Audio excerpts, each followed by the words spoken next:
pals. It's the Globbies. We shall hang out for a couple of minutes while we let people arrive. How are we all doing? Everyone excited for some awards? I know it comes around the same time every season, but I've pretty much already forgotten what happened last season at this point, so I for one am excited to remind myself of a few things. Some awards. I make. Hello Whammer. Thanks for dropping by. Suitably on time.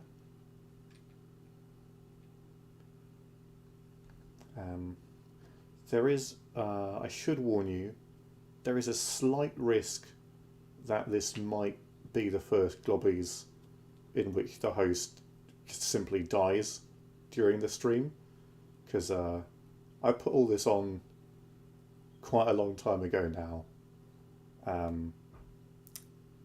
Oh, I was meant to take down the bookmark tab. Oh well, here we are. You can see that now.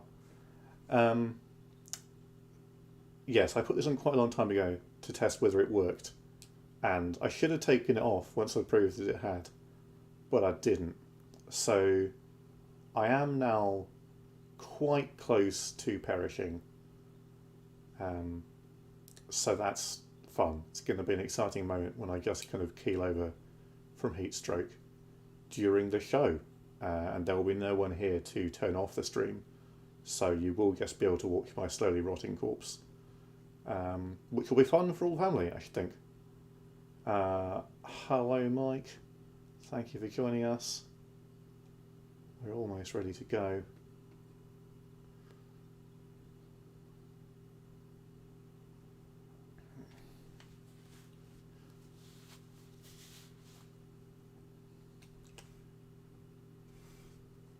Ooh, words. See, they're already found. This is not, being stupidly warm is not actually the kind of charismatic get 'em go sort of situation you need to be in. But I'm gonna raise the stakes, and bring my A game in just a moment when things actually go on time. Yes, the thing is, things get real serious. A 0-pointer has consequences in the Mafia Song Contest. Have we got any people joining us as we hit the dot? It's time to go, pals. Are we here? Come say hi if you're around.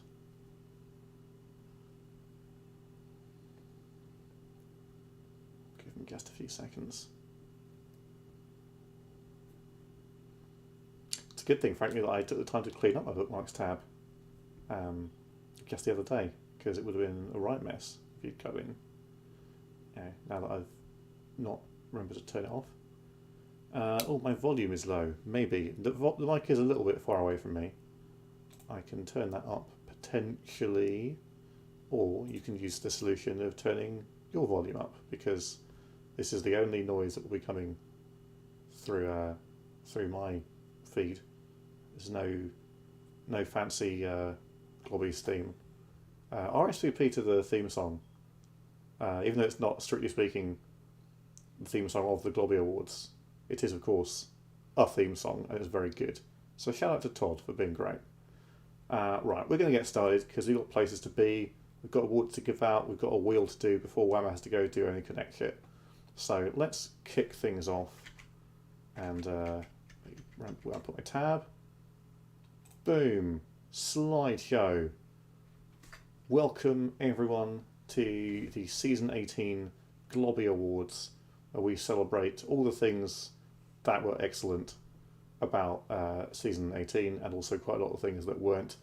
It was a fun one, I thought. Really good season, first of a new cycle. All very exciting. Lots of teams competing earnestly, a handful not, but a great time had by all.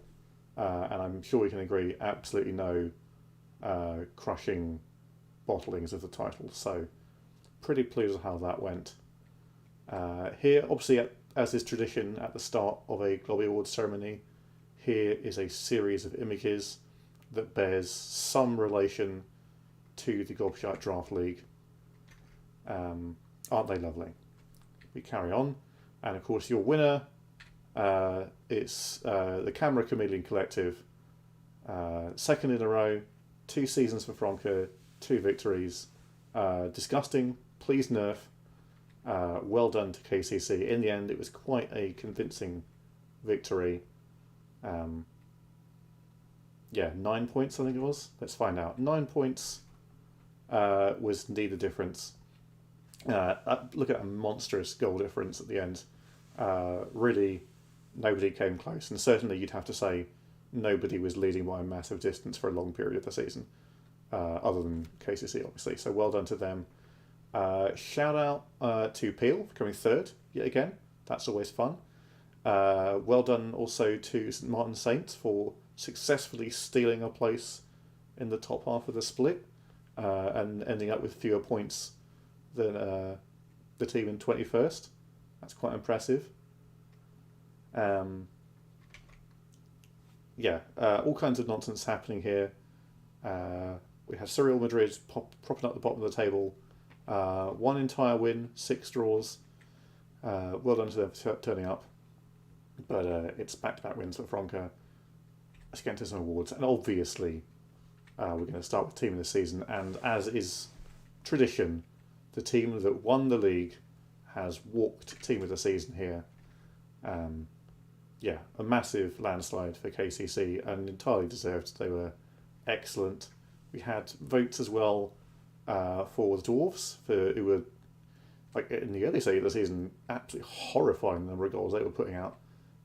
Really solid season from Big Nag and the boys.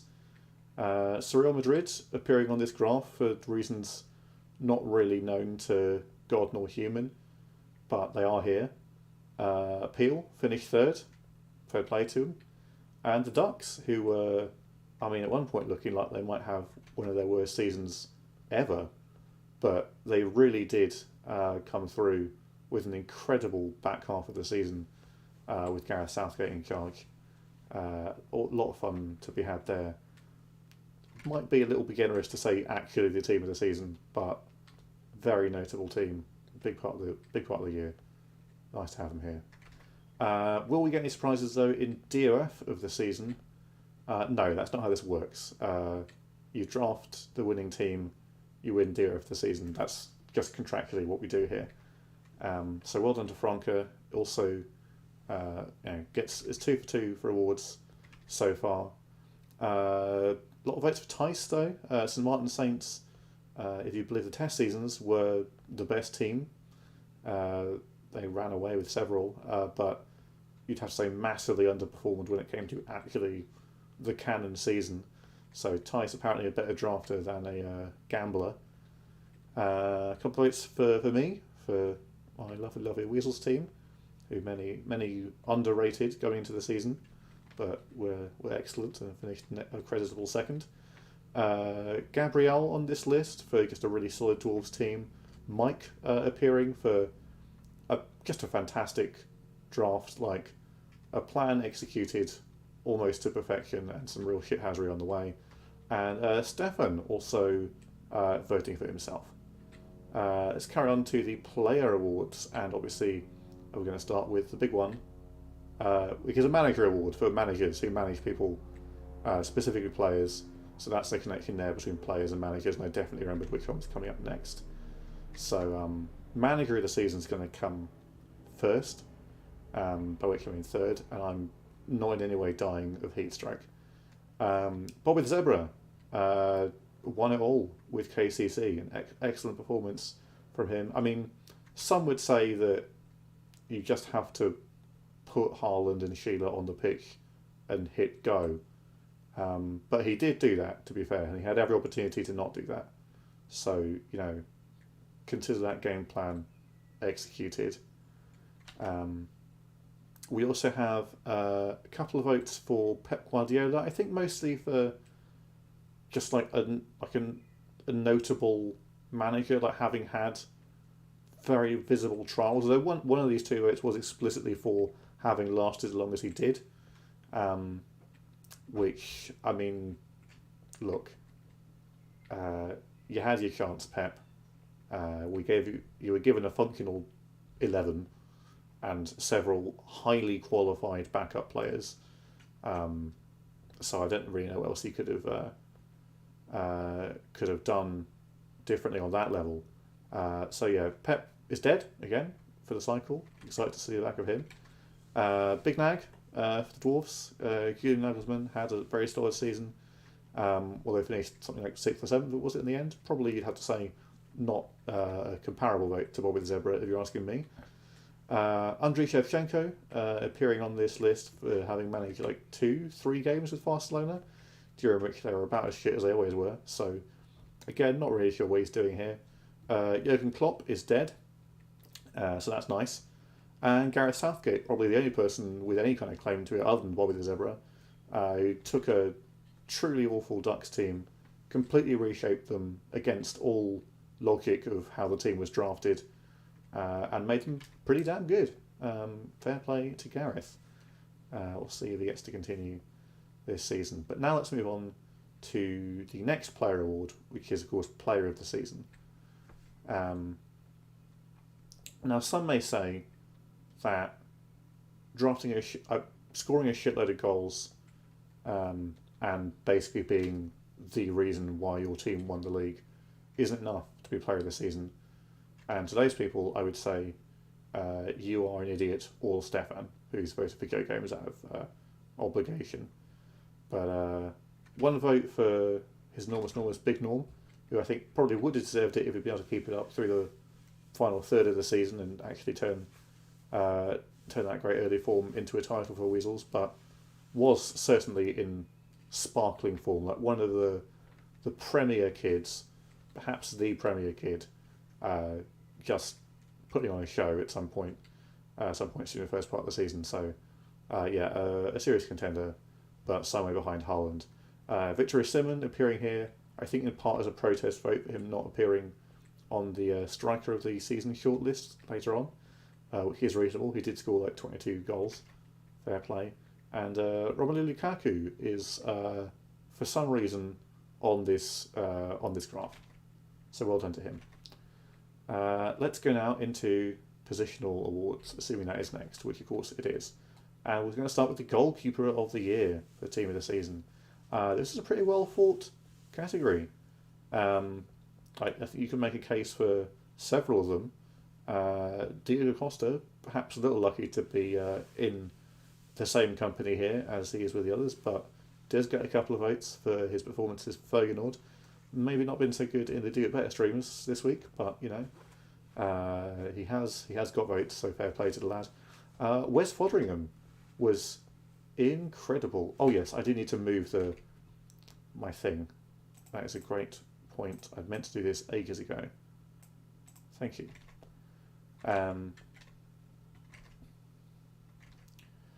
So yes, Kevin Trapp is going to win the goalkeeper of the season. I know I was talking about Foderingham now, but I'm talking about Trapp. It was part of an incredible defensive performance for the Pythons when they might not even have made the split without him. I mean, obviously behind two very, very solid central defenders, but an excellent performance in goal from Trapp, winning points on his own. Narrowly beating out Odysseus Vlachodimos, who is the goalkeeper of the Ducks, who really excelled in that Southgate revolution, was a big part of their success. And even before that, pulled off a couple of 0-0s that they'd have no right to. So excellent stuff from him. And of course, Foderingham, as I said, lit up the first few weeks of the season with some ridiculous performances. He did fall off and ended up getting banked for much of the latter part of the season. But we were all talking about Foderingham throughout the year, because those early performances were exceptional. So well done to him. Let's carry on now with right back of the season. Here we get to enjoy a lovely tie, which I have broken in favour of Manuel Lazzari from the Weasels, because I can. I'm not a neutral party, just by hosting the Globbies, and I want him to win, so I've made him win. He narrowly beats out Trent Alexander-Arnold of the Manx, who I don't really remember doing anything, but he is here. So there is that. Carl Walker for the BBC, very, very solid season as usual. One of the safest drafts you can get is Walker. He will always do well for you. Nacho from the Dwarves, and Lil Greg, who I'm not convinced held a candle to any of these other four, but was a right back in a team and didn't do terribly in what you could, I think, describe as slightly difficult circumstances at Tiki Taka Tower. Trent was so good that staunch Man United fan who follows and ridiculously in favour of Rishi Kate chose to keep him despite him being a little player. That's why I cited that, and I think I'm going to consider that thoroughly rebutted as a convincing win for Lansbury. Let's carry on to our centre backs. Of course, lots of competition here, 10 shortlisted players, but I mean, it was pretty clear that Patrick Omondi was going to get in there. The Pythons are one of the best defences in the league this season, and Omondi, a huge part of that. Had a couple of more inconsistent years before this, but there's none of that liability happening this year. The Kenyan master has hit his PA this year.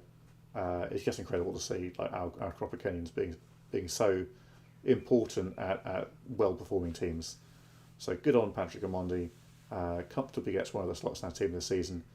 And I've broken the tie here for Ronald Araujo of the Ducks over Aymeric Laporte of Barcelona, on the account of Barcelona being absolutely fucking shite through the entirety of the season, and the Ducks only being shite for some of it.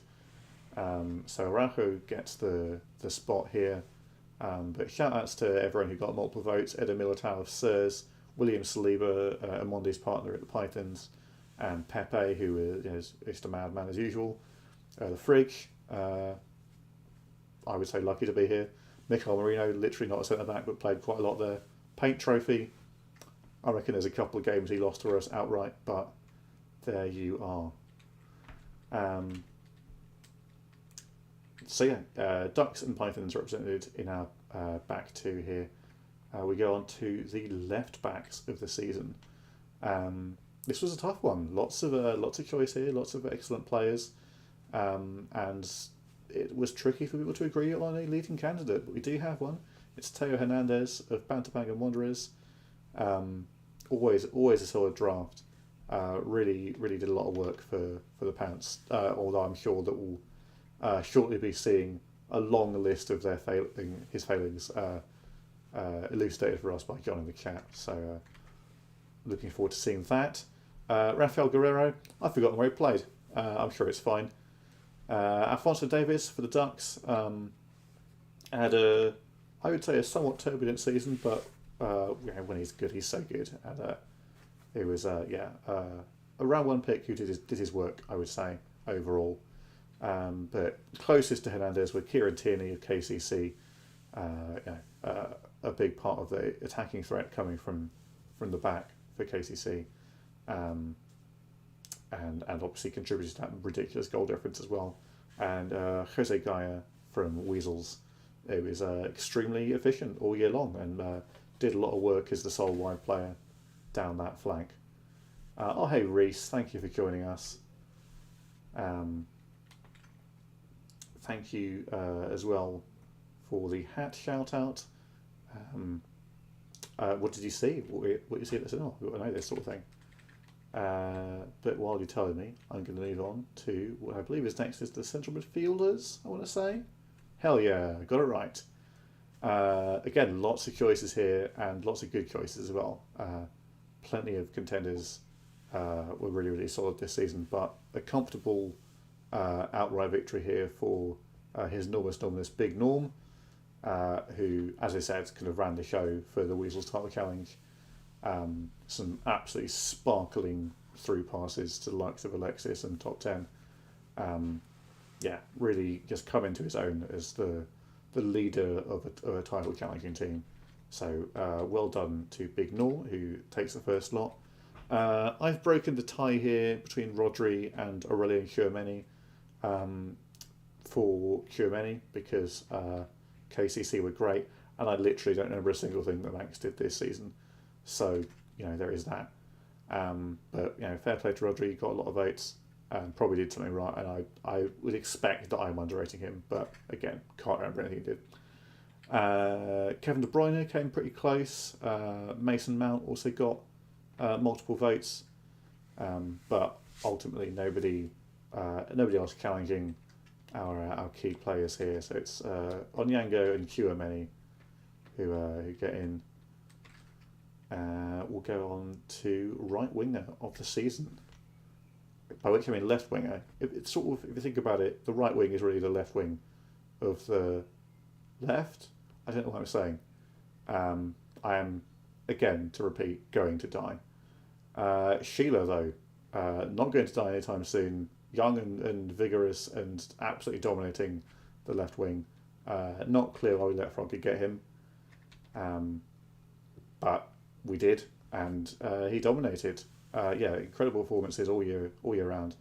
And it made the choice really quite easy, I think. One of the absolute stars in a great team. Neymar, to be fair, had a very good showing as well and might deserve a little bit more as a higher than 15.4%. Big star for the BBC this year. Several very, very Neymar-y goals and a couple of real botches as well. So fair play to Neymar. And Rafael Lau, happy to be here. Had a decent year for the Elves. Definitely not the star for the Elves. Fair play to him for getting on the board. We will carry on. It's going to be right wing of the season this time, and it should surprise nobody, especially not Vince, that Lionel Messi made it into the team of the season. The good thing about the Elves, you would say, really, Lionel Messi, just won them games again and again and again out of nowhere. Inarguably an essential part, the heart of the team, really brought things together. I think everyone watching can agree on that. Rodrigo for KCC should have been real void, wasn't, was excellent, was blue capped, but man, what could have been there? Solid performances from Rodrigo. Leroy Sané was very, very good for the Dwarves, just pinging all around. Sorry, Loire Sané, my mistake. And Bukayo Saka, who jumped to a truly ludicrous CA this season, was excellent for the Pythons, but wasn't quite a Messi, and doesn't make the team here. But well done to Leo Messi. And let's go to the strikers. I think you can imagine we're fighting over one place here. Obviously, Erling Haaland has made it into the team. There was one voter who did not pick Haaland in their two strikers of the season. And I've forgotten who they were, but I am going to literally find them out now because it deserves shaming. Who did not do that? That was...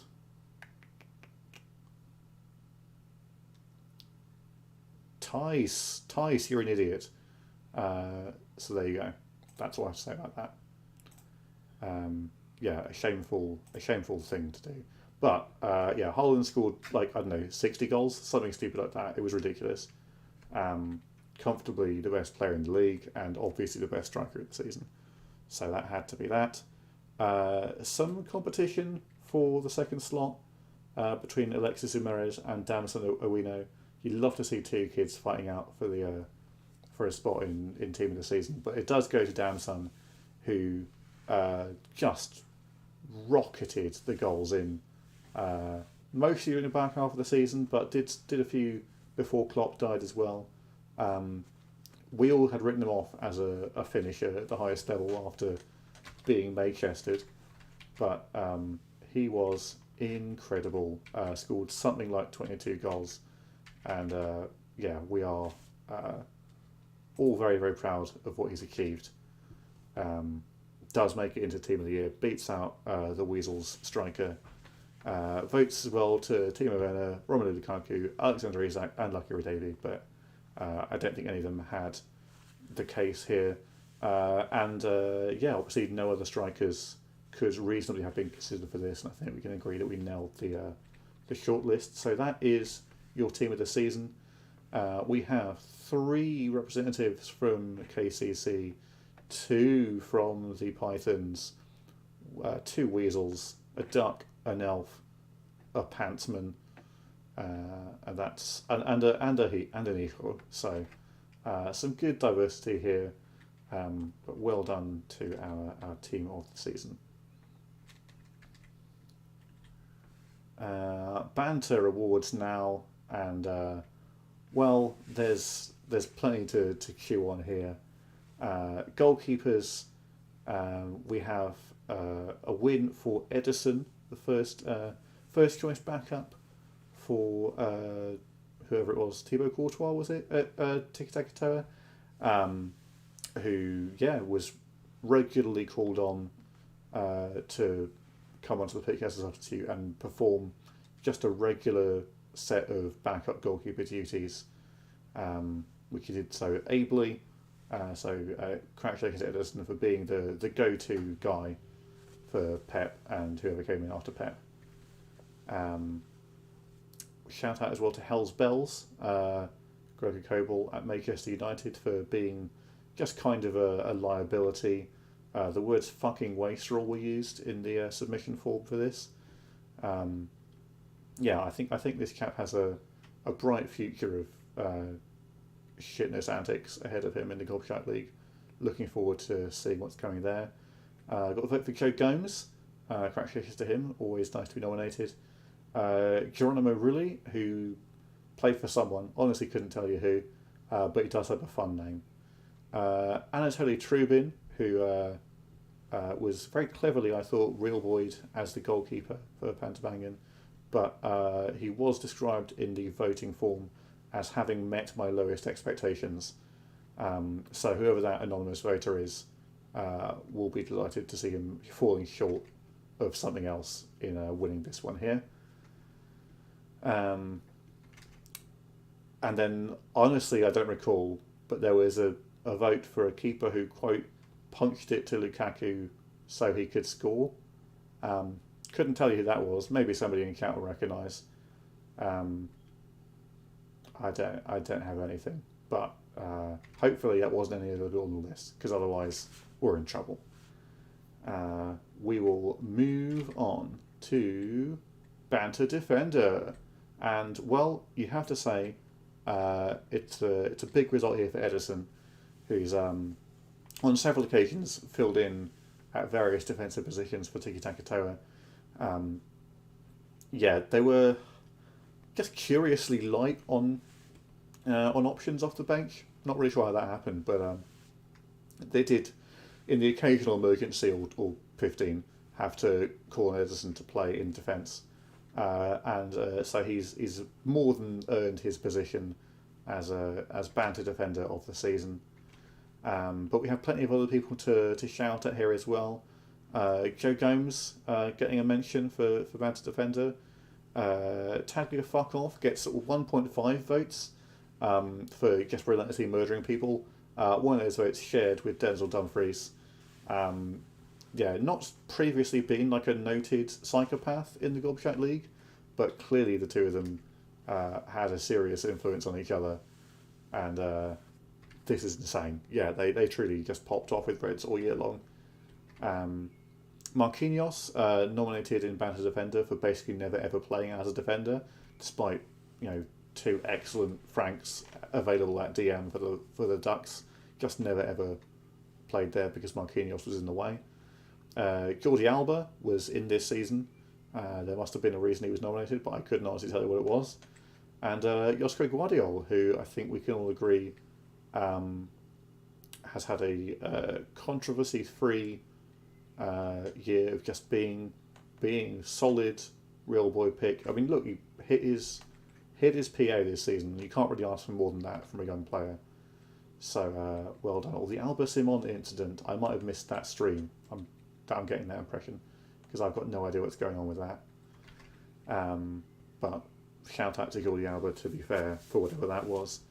But it is Edison's trophy here, Banter Defender, and we're going to move on to Banter Midfielder, which is going to be won by, of course, Edison, who had to come off the bench on several occasions as an emergency midfielder due to Mike simply not choosing to draft any outfield backup players, which I think in hindsight you'd have to say looks pretty embarrassing for Mike. Like, having backups is kind of like a generally like solid thing to do in case of like injuries or substitutions or what have you. So just pro tip for next time, might maybe try getting a few more people who can play outfield positions, but in the meantime you do have at least Edison who can hop in and help you out. So congratulations to the TTT goalkeeper for getting another banter award. But votes as well for the likes of Marquinhos for similar reasons as banter defender, Joe Gomes for even more similar reasons. Warren Zaire-Emery, not entirely sure what he did here to earn banter midfielder, but he was a midfielder. One of the very few central midfielders, to be fair. The Elves drafted about 2 of them, and Warren was one of them. The rare actual like viable real boy from the Elves. You'd love to see it. And a shout as well for Manuel Ugarte, who pretty much looks on the face of it one of the more solid real boy choices. Like a high fixed PA, loads of room to grow. Excellent performances all year round, really, really solid stuff. Went down in CA. Just really, really properly mugged off the DOF, and you really can't argue with that. But it does go to Edison for so many able performances out of position. Well done to our Brazilian friend. Will he be able to win the next category though, which is of course banter, winger or cam? Of course he will, yes, because again he had to play in several instances in these positions, I think. But yeah, Edison makes it 4 in a row for banter awards. But we have shout outs for the likes of Joe Gomes, for Joblak, who also had to play on the wing on some occasions. This giant man has to sort of loom over people from the touchline, but not quite as frequently as the likes of Edison. We have Marko Arnautovic, who gets a vote for Banter Cam for being slightly faster than Reese, but just slightly, like it's really close. And a couple of votes for Florian Wirtz, the real boy with one of the best PA roles, who is subsequently put under, you would say, trying situations for the Ducks, particularly when the King manager came and there was no longer a cam position to be had. Their shining star has to be hastily retrained onto the wing. Exciting times for a prospect who I think we can agree is suitably rated by everyone. Let's carry on. Let's see if Edison can make it clean sweep with banter striker. This one is actually a tie. We have several on one vote each. Alvaro Morata for being worse than Tammy Abraham. Bobby Firmino for being drafted. Joe Gomes, well done to him. Dane Scarlett was drafted to be the team's only striker and didn't play as a striker. Alexander Mitrovic for just being fucking dreadful. Antoine Griezmann, couldn't tell you why he's nominated, but he is here. But it's Edison tying it with Phil Foden for Foden for usurping Scarlett as one of 2 non-striker strikers for Feyenoord. I am going to hand this one over to Foden on the tiebreaker simply because Dane Scarlett is also on this list, and that is a closer corollary to Foden than any of the others for Edison. So in spirit, I think this is slightly outweighed in favour of Foden. No clean sweep for Edison. You'd have to say that does completely ruin his season. And as he rightly note, I'm pretty sure did not actually appear as a striker at any point. So a little boring from those trying to find a good vote for banter striker here. Greason started as a striker over Lau when Vince drafted to make sure Lau played up front. Okay, sure, that sort of makes sense. But not as funny when you explain it, so there is that. Well done to Phil Foden for winning banter striker on a technicality. We carry on with banter manager. A few choices here. Pep Guardiola, who was put in a tricky situation and perished pretty promptly. Only so much maggot you can do when you have 10 outfield players. Joe Gomes, always nice to be nominated. Eyebrows was shite. Luis Enrique had an on-again, off-again relationship with his DOF this season. And we have a tie here between Jurgen Klopp for having two people fight over him in the drafting process at the end of round 1, start of round 2, and then just absolutely horsing it and getting volcanoed. And of course, Mario Shimitka, who was angry and Romanian and awful, and nearly completely tanked the Ducks beyond all hope. And I'm going to break this one in favour of Shimitka because we're probably never going to see him again, and Klopp will be back in like 4 seasons' time. So Mario can have a vote here. So congratulations for winning Banter Manager. I'm sure you'll take it well. Let's go ahead now to Banter Team. And really, it's pretty hard to find another option than Tiki Taka Toa. This was a team drafted for a mixture of like munchkinning for future seasons with a hard focus on developing 4 key players, while also mugging off as many people as possible with the run-on goalkeepers. Funny and irritating in all the best ways. This was a work of art, I think. Like the week we haven't seen before in the Gobshite League, a worthy winner of Banter Team. We have votes, meanwhile, for Los Hijos for being, as usual, so much fucking worse than their test seasons. It's truly unbelievable. Feyenoord for just being kind of a mess, and for Tom's entire drafting plan falling on his arse when it turned out that Grealish and Foden could sort of play striker a bit, and that was enough to have him start over his real boy. The Pocket Dogs, who weren't very good, and the Ducks, who were a hard one to judge this season. Had awful times, had great times. A strange few months for Ducks fans, but I think it's a clear and deserved victory for Tiki Taka Toa for just bringing something completely different to the league, and well done. We'll go ahead to Gimmick of the Season. Lots of good choices here. It was a high gimmick density for this season. Joe Gomes does get a nomination. Dumfries, the murderer, for just deciding that he hates everyone and everything this season, having spent 10 minutes in the company of time to get fuck off. Team abbreviation derby names.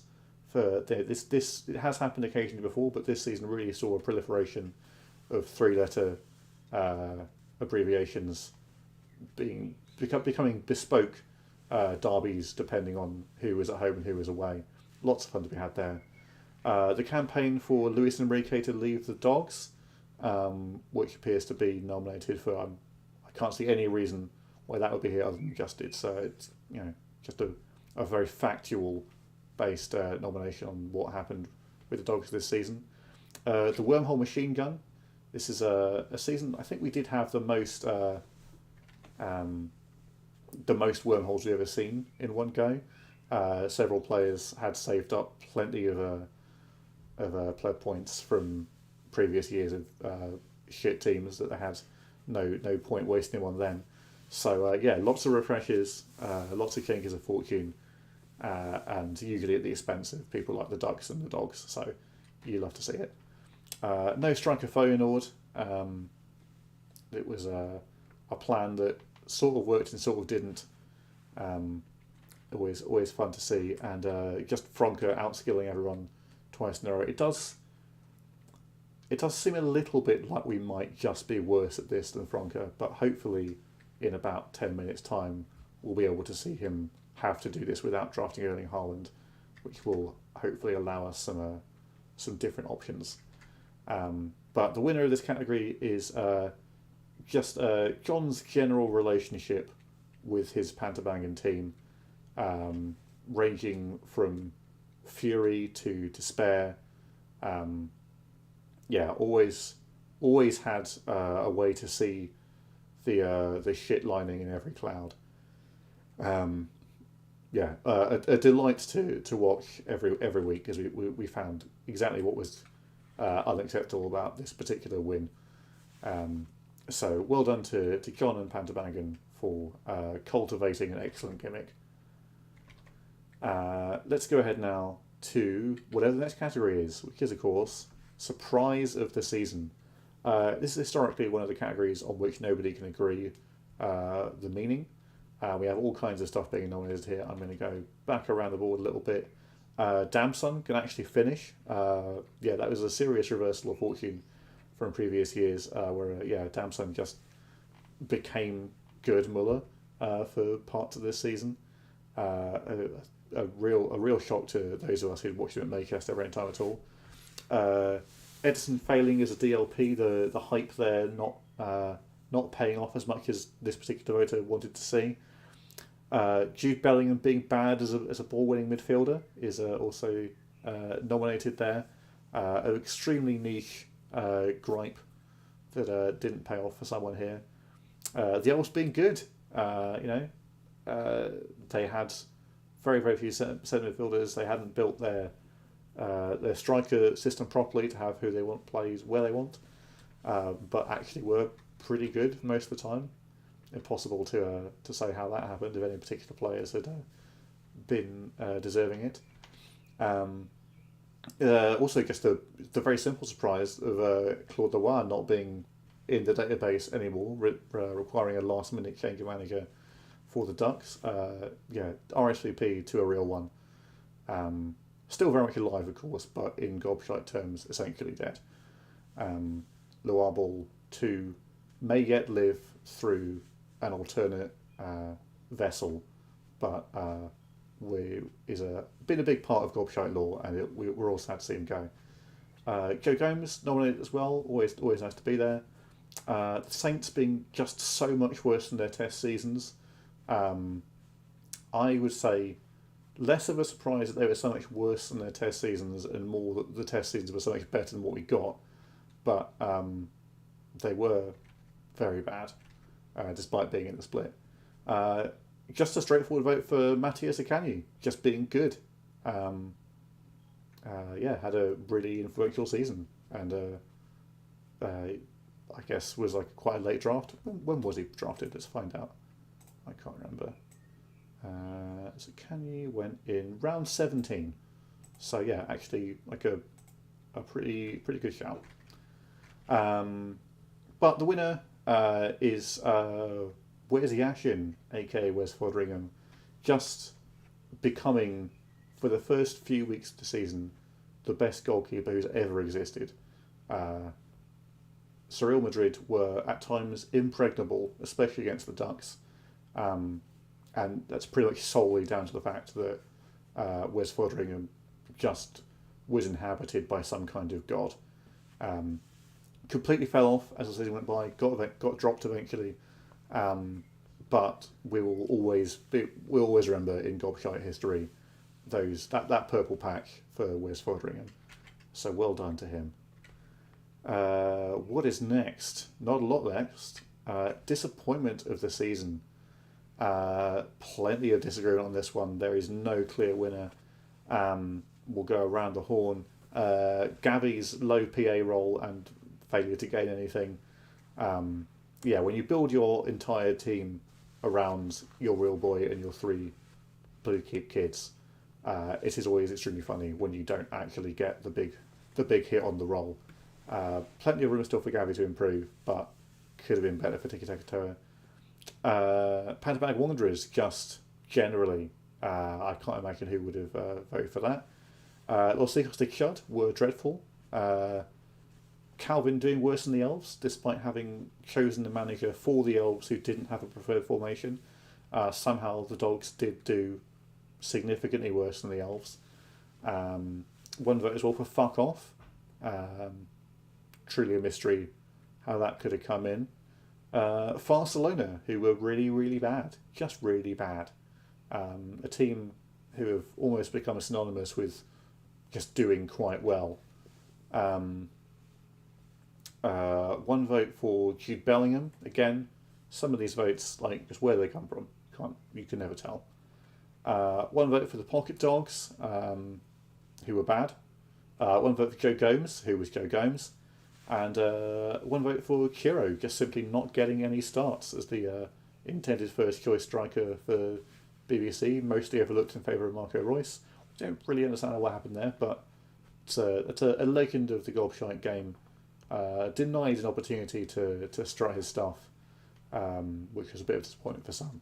But yes, having a sort of chat, I think it is entirely reasonable to conclude that this is a sort of vaguely conglomerated vote in favour of the Pocket Dogs, who were predicted in the top two by the in-game media, but did not match that with the performance on the field. And you'd have to say they are going to have to be our disappointment of the season. So poorly done to them. We move on to rivalry of the season, and really there's no real option here.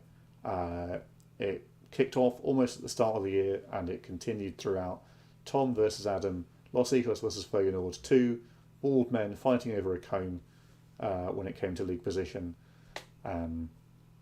It was a delight to watch some genuine animosity emerge after so many years of relative peace. Like, we don't have a lot of real grudge matches these days in the Gobshite League, but Los Ecos versus Feyenoord is now very much one of those. Shout outs as well for Calvin versus Adam. Adam making a lot of friends this season. Reese versus Marquinhos for just screwing up all of his plans regarding DMs. And Reese versus Chat. Which I think we've had a relatively gentle season for Reese versus Chat, but always the potential for that one to pop off in exciting ways.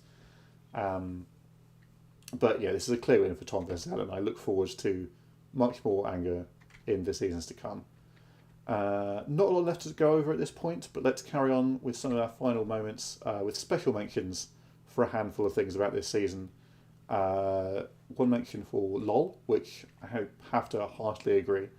So just a note here that Franke has scored at least 24 points more than each other team in both of his 2 seasons, and that's really not okay. If you wouldn't mind, Franke, all of us appreciate just being given a chance at this point. So if you wouldn't mind just kind of doing something a bit goofy, that would be great. Shout out to the Weasels DOF. Hey, that's me! For drafting a very fun to watch 4-2-2-2 system. Some would say that this would have been an opportunity to vote for that DOF as DOF of the season instead of yourself. But it's fun. I can't remember if Frank voted for himself, but somebody did. Mike's draft for just being really, really great. Loved it. Mugging a lot of people off. Reese screwed Luis Enrique. Not really sure how, but that is a mention here. Franco failing to pick Rodrigo as his real boy. Just a complete inexplicable failure there that we all enjoyed at the time, secretly, and then not so secretly almost immediately afterwards. Osimhen should be in team of the season. Well, if he should be, why wasn't he? That's what I'd say to that. And a shout out from a mystery respondent here, talking about all the long toilet breaks during work, trying to watch their matches. We appreciate your commitment to the Gobshite League, and we look forward to many, many more unproductive shits in the years to come. There's not a lot else for me to say other than to tell you that next year we'll be playing Gobshite League football in the nation of Lithuania. We're going back to Europe for the first time in a little while, I want to say. So excited for that. Get out of the desert into some rain. So Gobshite Season 19 is on the way. Thank you all for joining me for this edition of the Globbies. It is time to spin some wheels and get drafting for next season. It's been a pleasure. Thank you for joining me. Head over to the Discord right now and we'll get started with a new draft. Take care, everybody. And until next time, fuck off.